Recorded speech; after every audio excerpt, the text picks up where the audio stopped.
Hello, everyone. Good morning. We're here again for our PodAlchemy session. And today, me and Nadia, we were doing our recap and we kind of understood some commonalities between our own different experiences in 2 points of the globe. But both of us have been engaging with our shadow. At least in my case, I've been really, um, I feel the work with the shadow instead of being intellectual, which I've done before, but it was very superficial. And now, for the first time in my life, I am seeing the shadow embodiment, which is different. It really comes from this awareness, this embodiment of I'm either embodying my shadow or I see my shadow in others. And it has been a very hard process for me. I was even sharing with Nadia that for the longest time I was avoiding my Svadhisthana practice. I was trapped in Muladhara practice, which is the Muladhara work is more working on our fears and this getting out of the survival mode, having more faith in life. I think that was the work I did with Muladhara. But this week I felt for the first time, and I shared with Nadia, I'm ready to dive deep into Svadhisthana work and make it my daily practice. Um, Yet it also came, at least for me, I'm an emotional eater. So it came up with a lot of binge eating on sugar. Not so much chocolate because I don't keep it in the house. It's even weaker, a weaker point for me. But yes, sugar. So I was eating desiccated coconut, um, dehydrated coconut, while engaging with the shadow. And I feel, I don't know, I feel it's important to kind of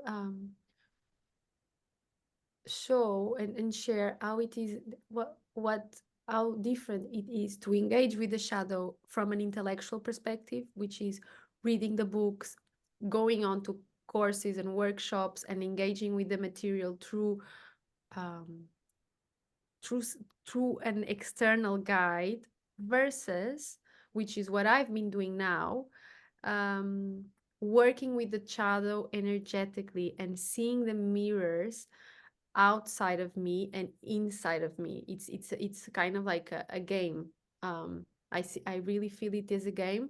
Sometimes I am leaving the shadow. I am not. I'm no longer myself. I really see those forces in, and I connect with them.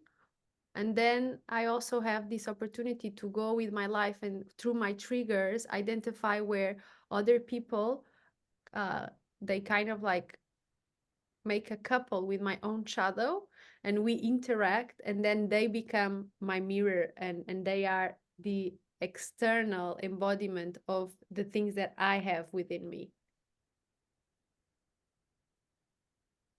Yeah, well, shadow, it's also at the moment, you say planetary wise, it brings it up.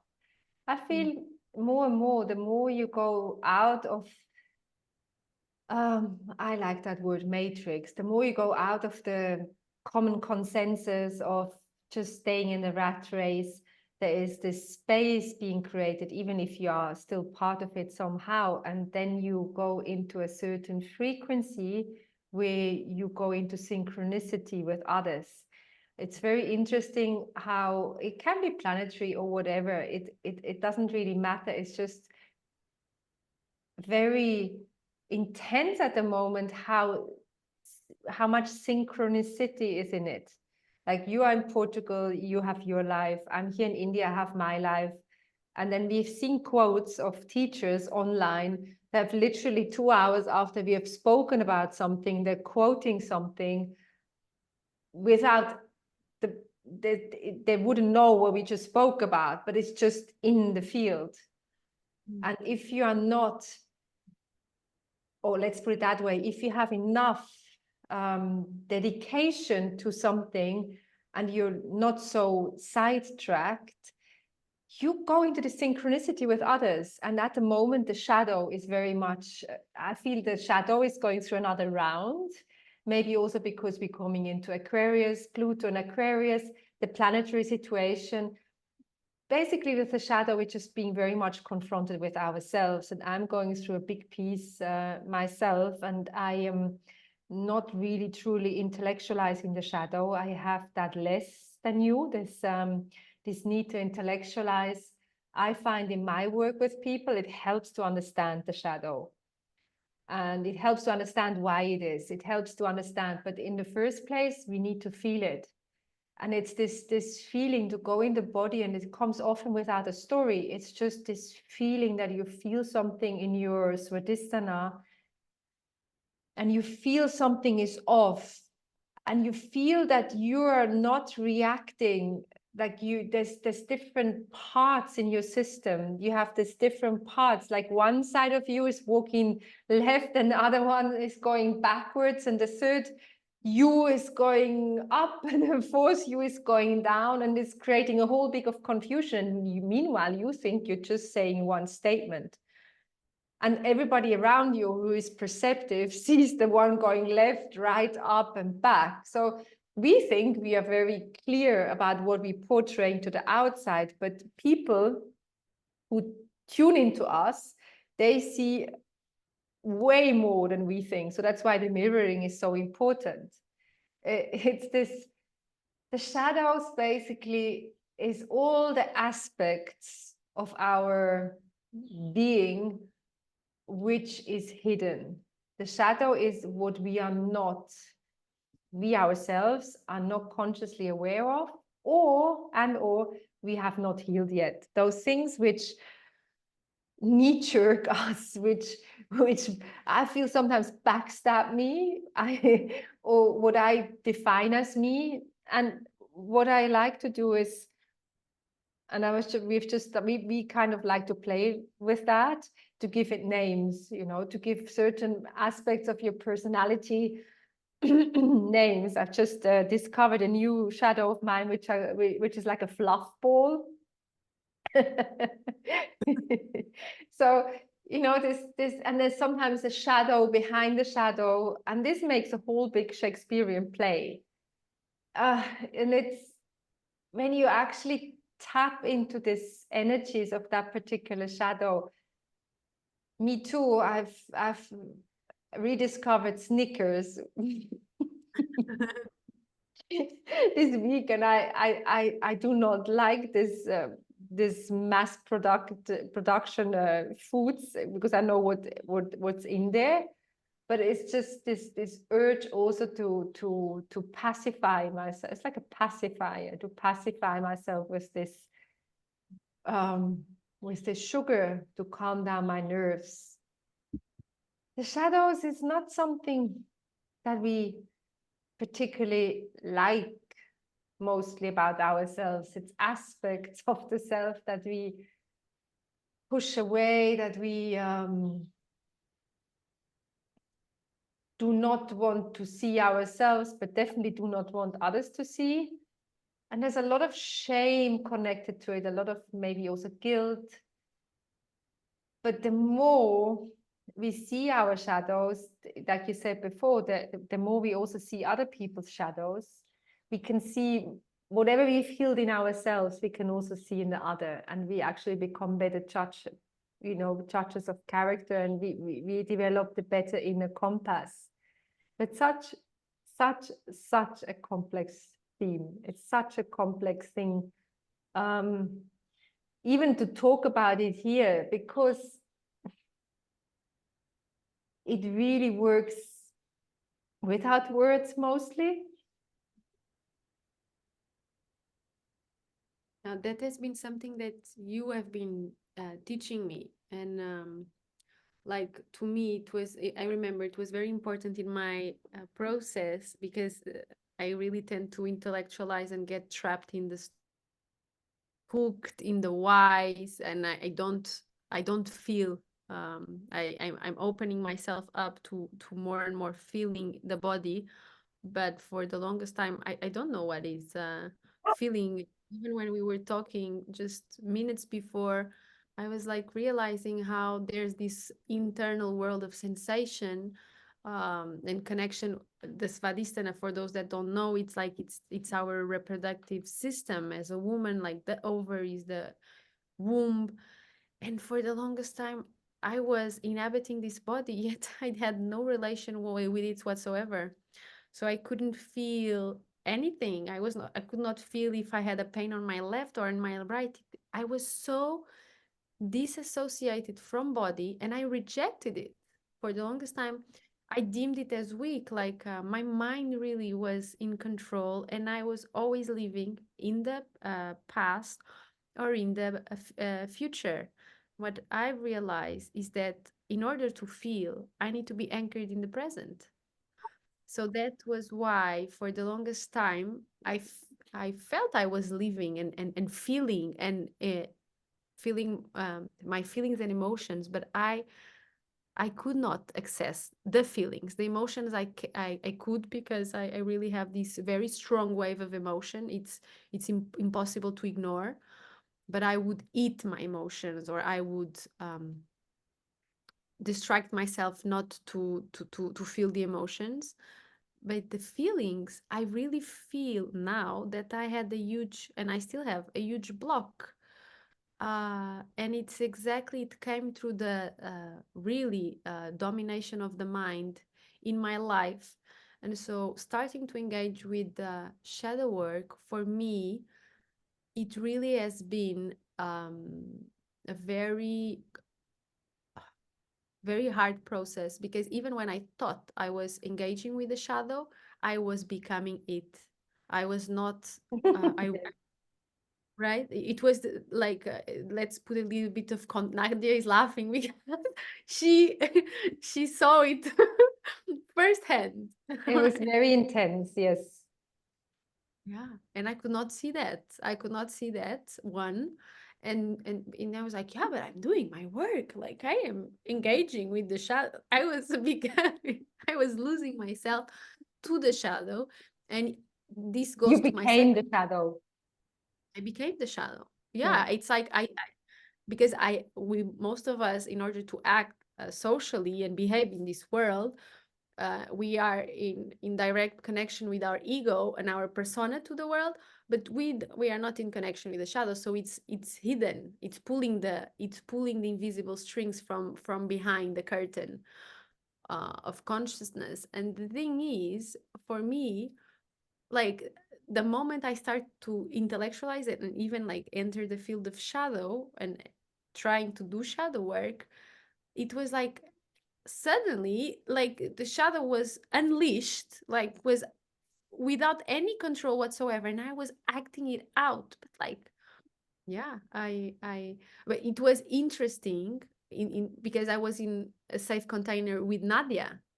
If I was in a normal context of like having to actually, I don't know, like work, or even having to like formal work, as in having to deal with family, having to deal with people other than a teacher, I think I would have undermined a lot of my relationships, professional relationship, personal relationship. I was not in my power, and I was not able to control it, and could not see it. And that's Yes, another a big blind that's the spot. aspect. That's the main aspect, actually. If you see it, Mhm. it's different. If you cannot see it, and the thing is that one of your major shadows is that you know it better. So it was it was a big challenge. One of is like this intellectual superiority shadow. So and then this, when you have a shadow, right, in general, you try to especially if it's a superiority shadow, you then make everything else unimportant.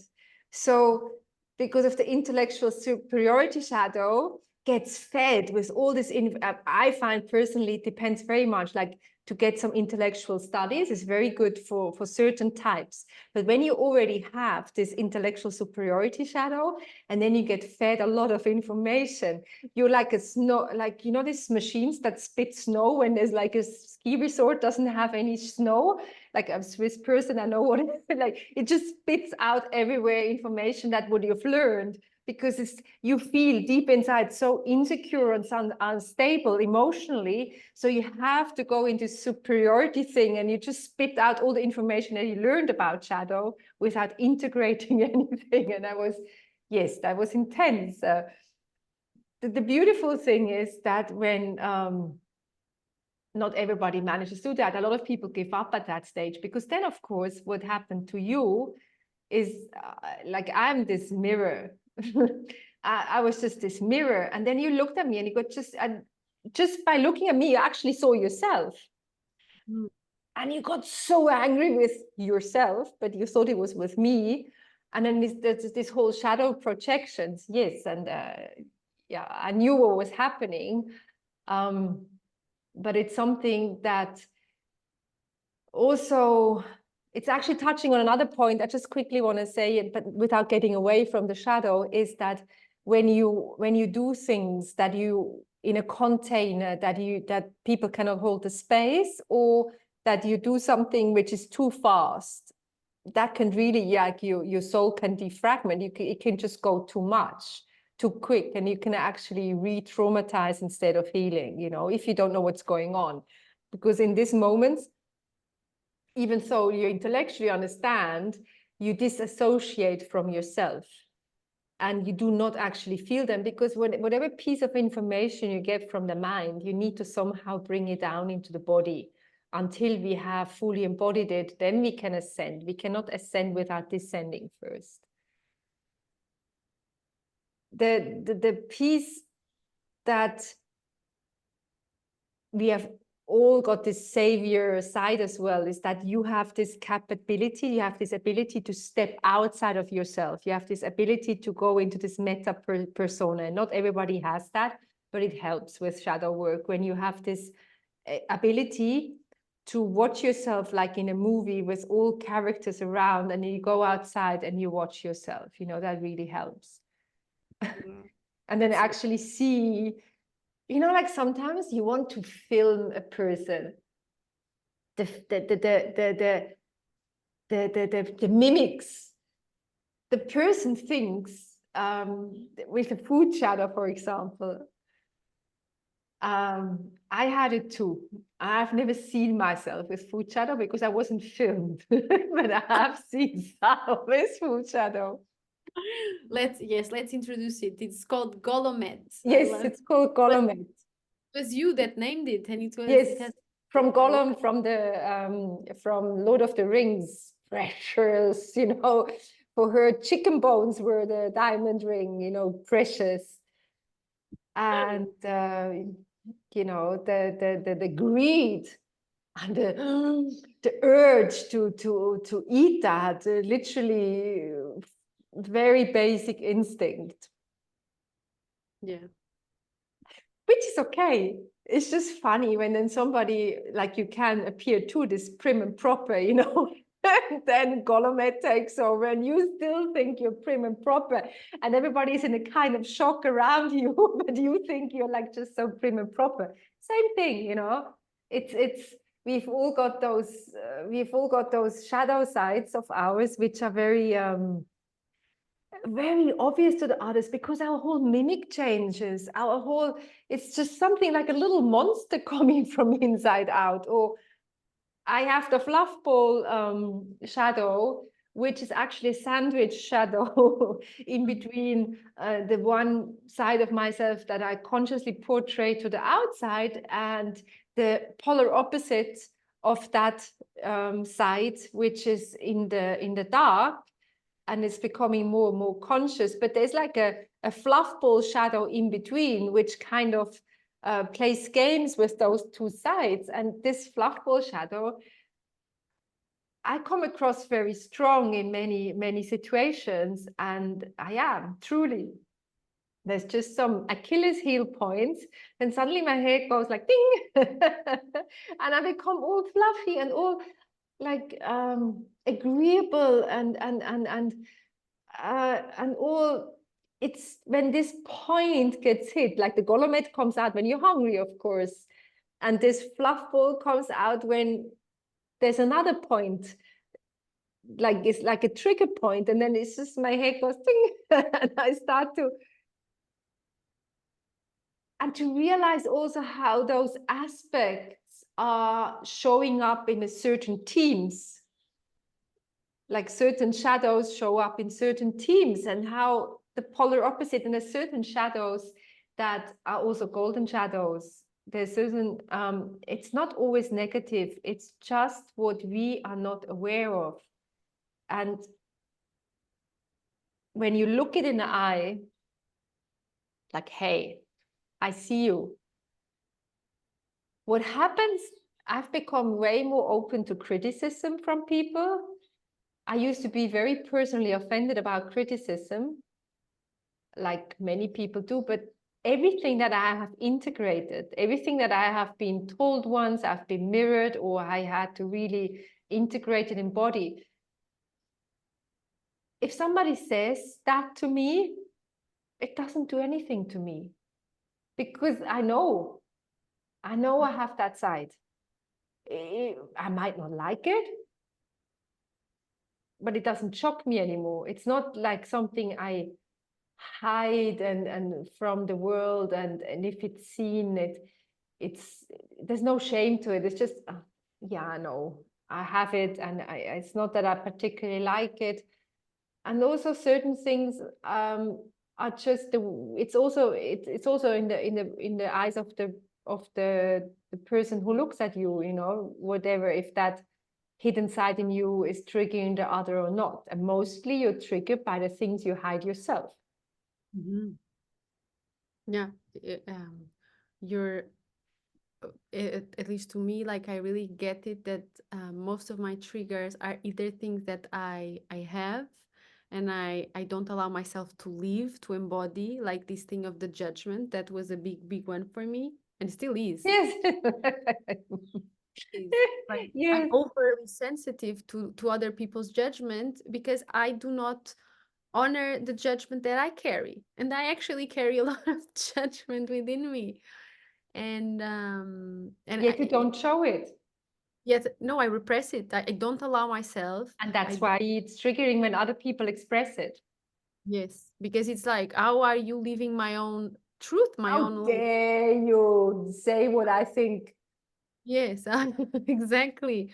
But in those trigger moments, like you just project a lot, like and this is a very interesting thing that only now I'm starting to I it it was still in my it was something that I engaged consciously, but it's refining. It's starting to be more integrated. But it's like how when in our interactions with the other, and because of my astrological position, I really honor the relationships. I don't engage easily with people, but when I do, like I really see the dynamics unfolding, and I analyze it from different perspectives, like different points of view, and they always carry a lot of gold for me. But the thing is that I'm more and more I'm starting to realize how we don't see others objectively.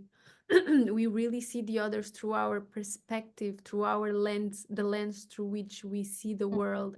That lens is not the same. It's so different. The filter through which you live the world carries your cellular memories, carries your past, carries your experience, and carries your values, and that will change with time if you're on committed to growth, ideally. But that also is so unique and so individual. And when you look into the other, it's not a, a lot of the times you don't see the other really for who that person is. You see some reflection of the other, but you also project gold. You do the positive projections, and you do the negative projection, but then it's not really the other that you see. Only when you connect to essence, to soul, that's where I feel that then you get out of the intellect and you actually connect with the other soul. And that's the more objective kind of like parameter. But otherwise, and in most social dynamics that we have, we don't connect to the world, to the other. Yeah. We don't. And it's a lot of the most relationships are actually woundships. You tap into each other's wounds. You have a purpose. That person has a purpose that fills a whole emptiness in you, that colludes with you, that emphasizes, or like, you know, gives you the feeling that you're right, that emphasizes your position. You have this big rage, or this feeling of like certain views, and then you join up, you gang up with another person who holds the same pain, or same, a lot of traumas. But then the problem is about when you have this trauma ships trauma ships, when the trauma hits again, then both of you go downhill. You know, it's like a downward spiral. So only when two individuals who are committing and devoting themselves to growth and self-work and individuation can actually have a relationship where it's really about the individual and not about what the other person, what role the other person plays in your life, what's the use for this person. Because some people, they serve a certain purpose in our life. This one person is for gratification, it's for this, it's for that. The feeling of belonging to something, or joint pain. It's a lot we hear, like when you, like in the films as well, like two people going through the same trauma, through the same pain. There was some traumatic, like a plane crash or something, or like some dramatic event that people afterwards, I just remember when the tsunami hit in Thailand back in, I don't know when, a long time ago. But there was actually this that people, they lost all their families and they joined up and they got married because they have this shared trauma. But it's maybe as individuals they wouldn't even have been compatible, but get a joint story. The same thing with the shadows. Like you build groups, and but when you start healing, the more shadows you heal in yourself, the more you see it in the other, and then you start to separate them, and the true soul emerges. And only when those true naked souls connect, only then that's a real connection. Everything else is just really serving a purpose of either keeping a shadow undercover, or of self-gratification, whatever the purpose might be. But it's not what I consider a healed relationship. I'm talking about friendships, romantic and non-romantic relationships, both man, woman, doesn't matter. It is, and the most beautiful form of relationship to me is when both are on the path of growth. You know, you call each other out, you hold each other accountable, and you grow with each other. Because when I see more about myself, then I can also help you, and vice versa. And it's also two grown individuals that also realize maybe we have gone this part of the journey together, and now we just don't match anymore, but without holding grudges. It's just we have served our purpose. It's just there's no synchronicity, there's no synergy anymore. Yes, yeah, that is an important point, because sometimes we don't honor that, you know, even you cannot promise the eternal future. There's a right time, there's a divine time for for something, but you can never promise forever. This was a thing that I'm still contemplating this line between freedom, which is a very strong value for me, and but also not avoid. I tend to leave my freedom sometimes too much, and so I avoid committing because I know I cannot promise forever, and not everyone is able to accept my commitment for the right now and foreseeable future. This is actually something that I'm still navigating through those realms. I still don't have that north node for me, but I know it plays a huge part of my evolution as a soul. I came from a north node in Aries, so the me, myself, and I structure of personality is very strong. The urge to be independent and self-sufficient. And Nadia is understanding that it's true. Yeah, No, things. I also come from a me, myself, and I, and the queendom, Uh-huh. south node, the Leo. We both come from fire, south nodes, Uh-huh, exactly. with a And our strong sense of self and self-importance. yes, exactly. Yeah, you never. Yeah, it's true. I've never understood that parallelism of both of our paths, but now yes, I see how it plays out. But your is more of a heart of the Leo, the heart, Yeah, and Leo is a lot of heart. yeah, mine is the individual will. It's Mine more. is more queendom. Yes, It's the queendom, and yours more the individual, the warrior. yes, the warrior You are archetype the a lot. warrior going into the balance. Yes, the balance, the yes, And the me no. is from leadership into co-creation. Mm-hmm. The collective, no? The No. collective, yes. Part of the collective. Yeah, because I feel yours is part of the collective, which is the polarity point is Aquarius, no? Yes.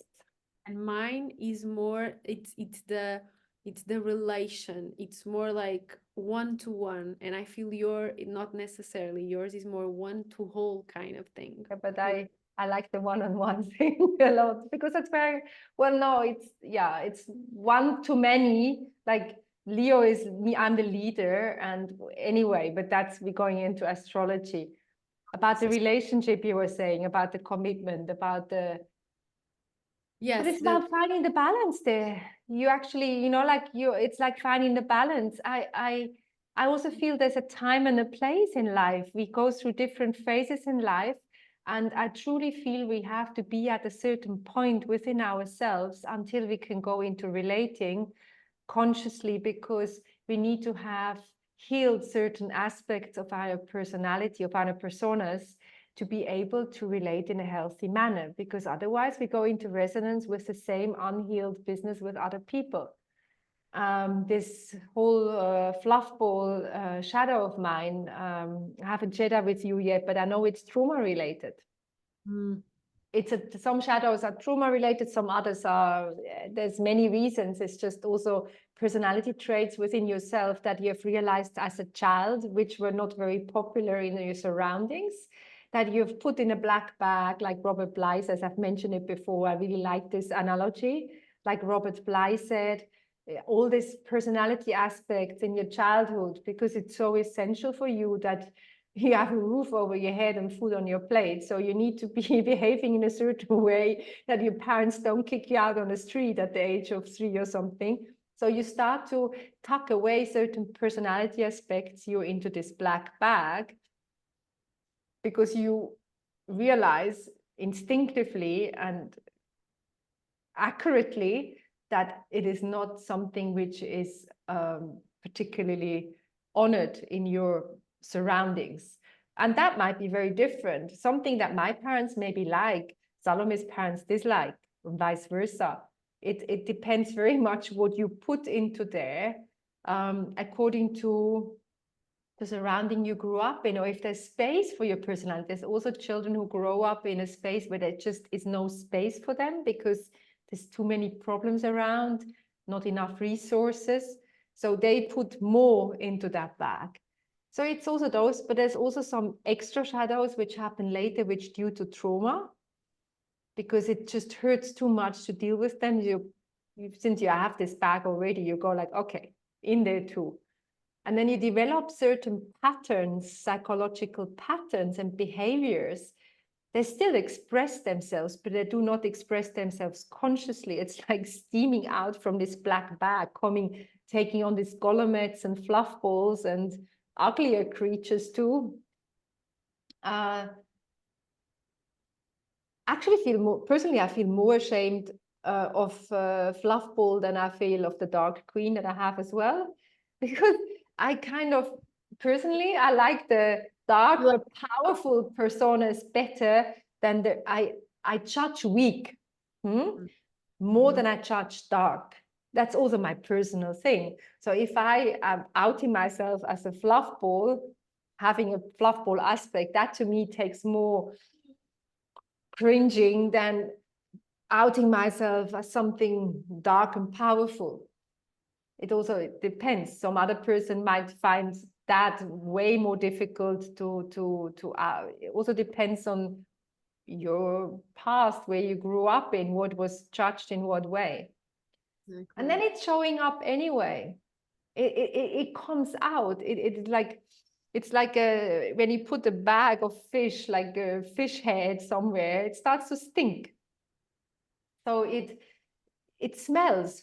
You think you've put the fish away, but it smells, and everybody can smell it. So it's still visible. And if you have this unconscious side in you, and then you go into relating, it's most likely that the person you meet with, especially when it's romantically, because it goes deep in the emotion, and when you have a sexual interaction, you go inside each other. So you literally go inside each other's body. And for the woman, it's even more because she takes it in. There is so much happening. It's all this privacy, because it's got to do with privacy, right? The sexuality is very private. The shadow is very private. So you tap into there. They get stirred up. So because instinctively you've chosen somebody that has a similar shadow or the polar opposite one, that's where the synergy is. So personally, at the moment, I'm very much dedicating myself to myself, to my personal growth. I do not have space at the moment in my life. I do not want to create that space. I don't know if that's going to be a few months or half a year or a year for any new relationship. Because I have some relationships I deeply care about, old ones, and they are very important to me. And there's not space at the moment for new one, which is all consuming, like a romantic relationship. That's a very personal decision, because I'm working on a piece at the moment that's coming up from the shadow into the light related to that, which is actually a triangular piece, which is touching on two other subjects, which is kind of a finale grande, or I don't know, it's probably not the finale, it's the first act of the finale grande epos. But it consumes me. I don't want to meet somebody, because if I meet somebody new now, at this moment in time, I will meet somebody with the same thing, because that's what my frequency is at the moment. That's where I'm resonating with new people in my life, because that's what I'm working on. So I don't have time to go there, so it's a conscious decision. But there are times about the relating where it's perfect. So we need to know where it's coming from. Is it fear? I don't want to relate. Is it avoidance, or is it a conscious decision based on knowing oneself? That is so beautiful. Thank you for saying that. I feel, because by sharing your process in such an honest and, raw way. I feel it's so important in this day and age where people, like, they feel this pressure and they live their fears, and they are sometimes not conscious of where their limits and their boundaries need to be at a certain moment in time. They do not honor the self, and they compromise the self in order to comply with the world's expectation or recipes for success. And I feel it's so important in this day and age to even, like, really just sharing with the world our own mandate in a way. Like, this is the season of my life where I'm at, and this, like, it's taking a lot of real estate, a lot of emotional, energetic real estate, like, to be working with this part of my psyche and my shadow, which I need to integrate. And I don't have more space to offer to other human being right now. And yeah, Romantically, yes, romantically, I think it's mostly, yeah. because that is the part of your shadow you are integrating, Yes, right? and parting, it's like a triangular shadow. That's one of the, this triguna. It's like the triangle of Bermudas, no? Yes, the Bermuda Triangle or the Yoni Mudra. Yeah, but I really feel it's so important, especially with, intimacy and relationships, conscious relationships. I feel there's in the collective sphere, there's a lot of fear to be alone, to be by Mm. oneself. And a lot of people, they start to relate out of fear.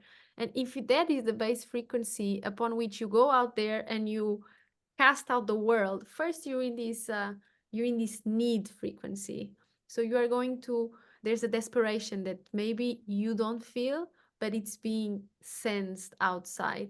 And chances are, really, one will go into a relationship not in the power, not in relation, conscious relation to the self, because one is casting out whoever to fill that need, that void that one feels. And so it's really important to from time to time to really evaluate which season of life are we in. This was something that I started to touch upon when I moved back to Yeah. Portugal. And I felt, you know what, my soul she's in the winter of her life, and she wants to hibernate by herself. She wants to integrate the lessons that she learned in India. She wants to really take the time for herself and to recoil and to nurture.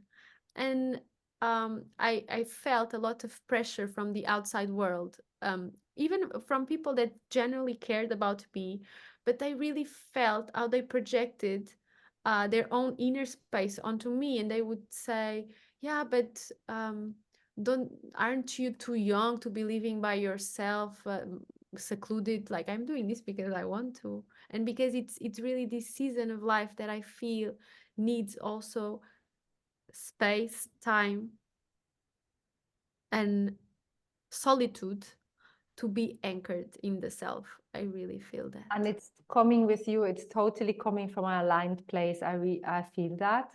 And also when you're talking, when the alignment of the voice, the mimic, and the shared message, when that aligns, it says more about the people who say that to you than it says about yourself. When somebody feels that there is something needs to be at a certain time in your life, it is their perception that you need to be a certain way, that they need to be a certain way. The amount of pressure that people put on themselves because they feel they have to be a certain way at a certain time in their lives. Yes, of course, there's certain times which harmony as well. Of course, there's a certain, they're like, there's parallels with other people's life stories because of the hormones and what's happening currently in the world, etc. But we all have our own life choice. I will never understand that.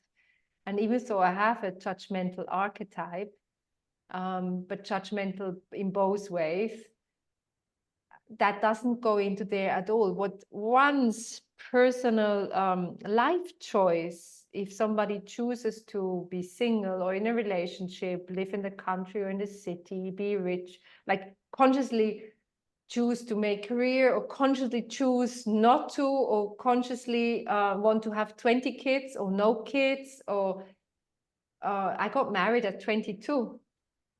And everybody thought that's the reason, because I want to have 20 kids. And when I didn't have kids, you know, all this like, why are you getting married if you don't have kids, and so young and so late, and so why are you doing this?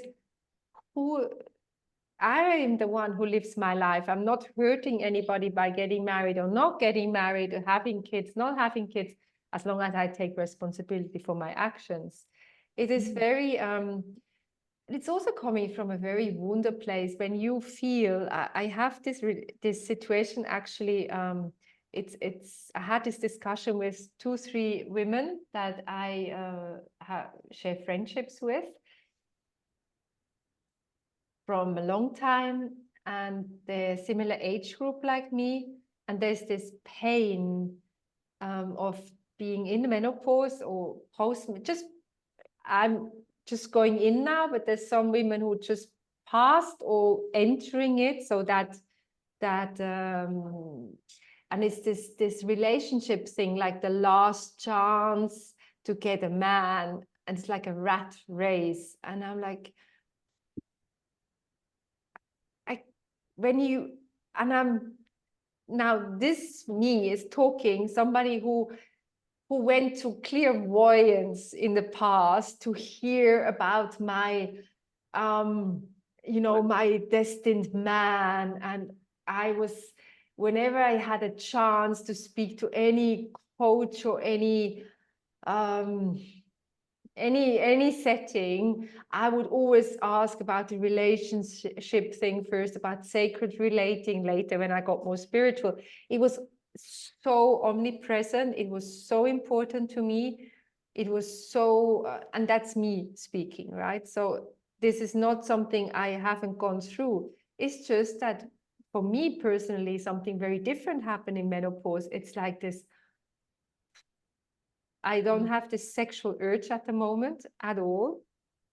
That was strong with me before, so there's a certain peace on that level, hormonally seen.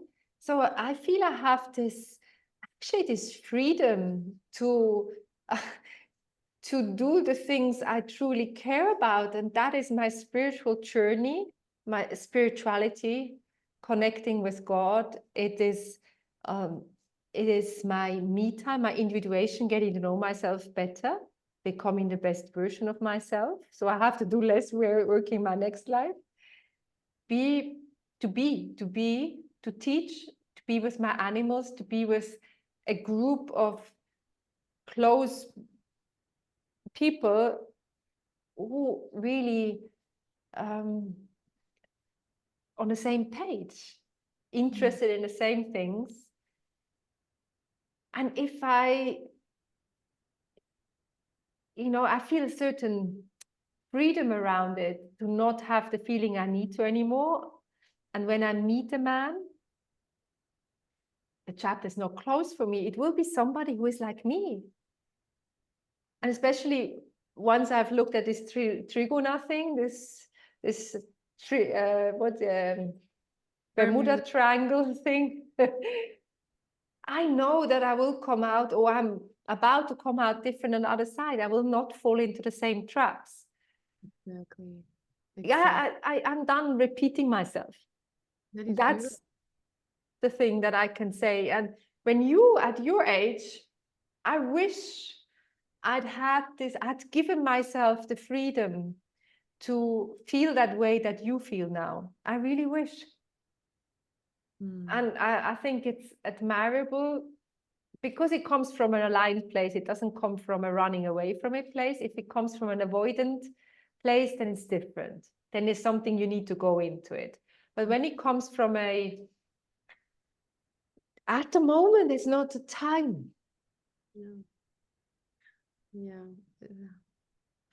Yes, I actually feel we share this longing, for self-actualization, like when we are not ones to when we identify something which, needs alignment, needs correction, but when we identify our old like the pattern and we see how distorted it is, we are committed to solve that, to go through that and we are willing to give up whatever it takes. And I feel Yes. that's a shared quality of both of Yes. us. And what I really want to touch upon is that the process in itself is hard. The shadow, Yes. I feel it's the hardest in the Yes. spiritual journey, because it touches every wound and ache and pain, and it's like you are all it's Mm. for those that don't know, but it's like this, you're almost like masochist Mm. going into it, but on the other, even when you feel there's no light and you're really in that darkness, what I really want to leave this message, that the power that comes through it's really through the process, as one goes and walks in the shadow, there's this inner power being released. So it's, Mm. even if you're in pain, and it is a painful process, it is it takes a lot of time. It really does, especially for those that really are go deep. It takes a lot of, energy, time, and really still going against Dedication. dedication, going against every urge that you have. um, but as you go, and it's really like almost like every single day I have this inner fire building from within, and I see how my posture changes, the intonation changes, the lapses, like the time, it's like the time feels different in a way. When I hit a core wound, a core point, I have the insight, and then suddenly it's like you enter acceleration in regards to time, and so you're there in the situation, and you feel the urge coming, you feel the shadow, but you're not acting it again. And then Mm. a lot of release comes from that, especially if you're conscious in those very moments. You are like, wow, like I'm Mm. no longer that old self, or really you like the thoughts change. You still have the shadow will always be an aspect of your personality that came with you and will die with you. Yet, instead of like, because you suppress it or repress it, instead of leaking your power from the behind the curtain, that shadow is actually can start to help you, can start actually to fire you in a way and give you power. Yeah, yeah, And because it actually it takes power away. Like when yeah, you suppress something, you use so much of your energy to keep something in the dark. When it's actually out, you release that energy and you can use it for different things proactively, not to suppress. and at least for me, I feel, I don't know if it's with a lot with all like most people, but at least with me, I know this 100%, that my shadow carries my creative gold. Mm. No, It's it's something. like that. It's Yeah, the shadow is in between you and the creativity. exactly. So Mm. it's this phase that I know I really need to continue to, and I have several guardians. I also know, like, I feel them. I have different tests to pass, but it's really, I know I'm on my path, and that, what really fuels me to go through that painful process is also understanding that, that's where I came. I chose to be in this life, in this moment, to Mm. get to that elixir, which is, I really have to go through the challenges and provations, because if not, like, also, what would we here be doing if not that? No. It's how you, this again, the glasses you put on and the perspective you give to life. Like you and I, we carry the glasses that we are born in this lifetime to become the best versions of ourselves. And we are born with a life purpose. We are born to come into our power, to be of service.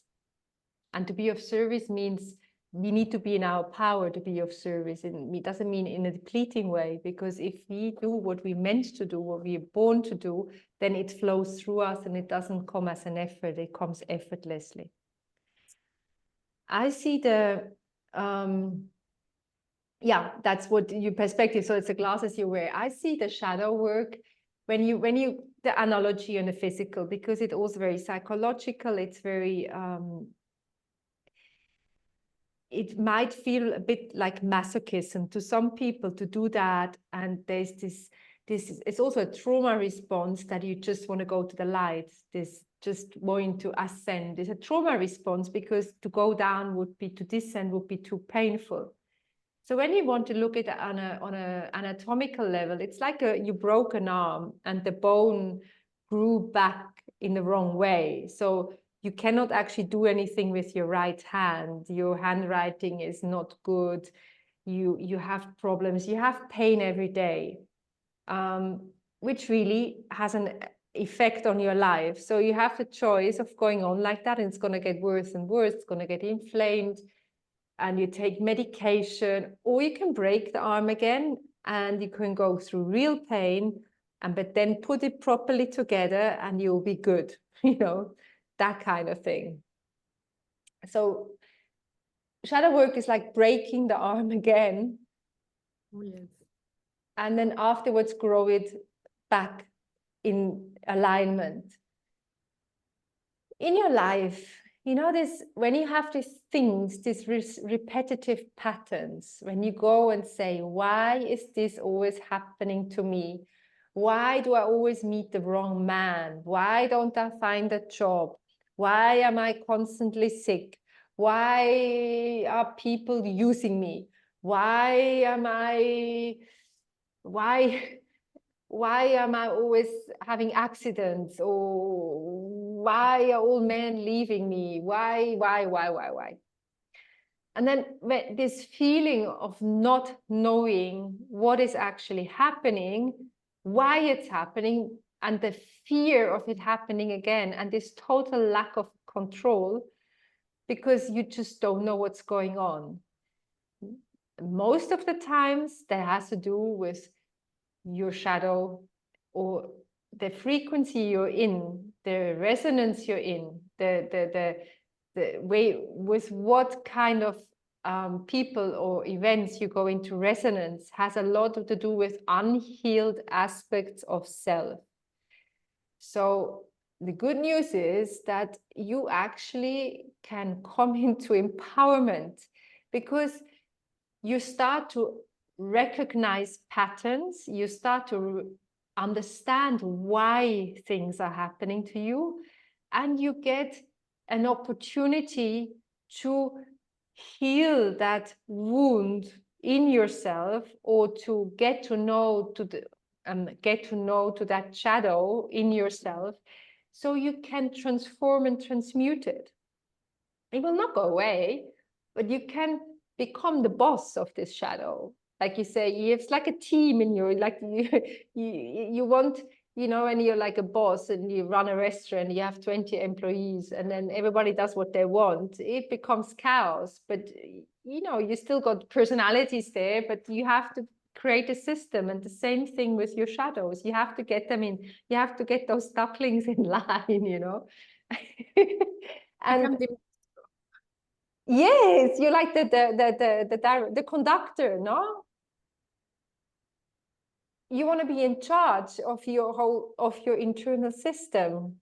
And I'm not really talking about control, just to get to know it, to give every single aspect of yourself a possibility to express itself, and then to be understood, to be seen, to be healed, to be transmuted.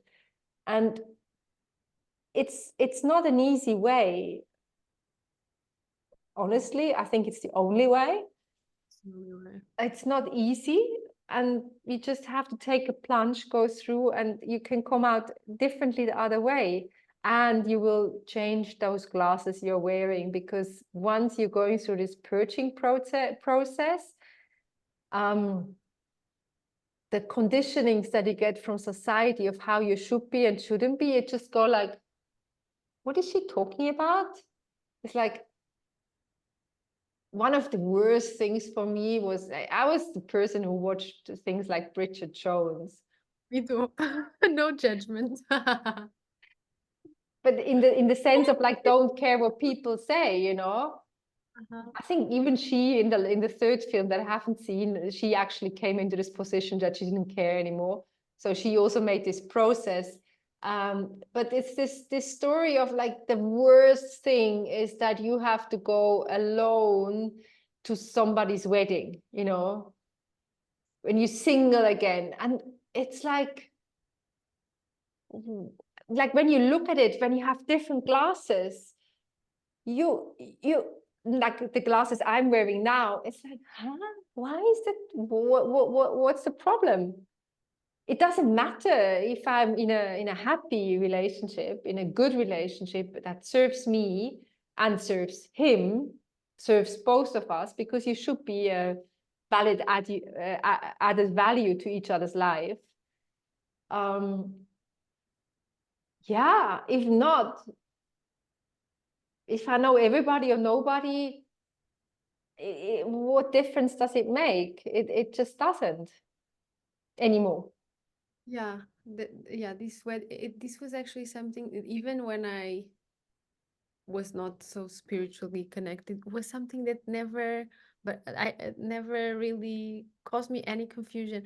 But I feel like with me, it was because I really love being myself in my inner world. So even going to these weddings, I had a blast by myself always. And because I have my food thing, I was like, oh, you opportunity to just eat. Hi, but yeah. Anyways, Yeah, yeah, there's always an incentive you get out of every situation. yeah. But I know it's a thing because some friends of mine have it, and even like the conversations that people have at these weddings, it would act as a trigger. Yes. And it's just something that's come up in my personal life again through friends I've Mm. talked to, the pain they feel about being single. And Mm. it's like, and then I'm like, I'm getting into the coaching mode. And then they say, but you're single too. I said like, yeah, yes. It just doesn't, it's not actually relevant if I'm single or not. Because it's not a weight to you. To you, it's a choice. It's a You choice. so you know in your power. You do not feel like a victim because you don't have a partner. You feel No, like it's a choice.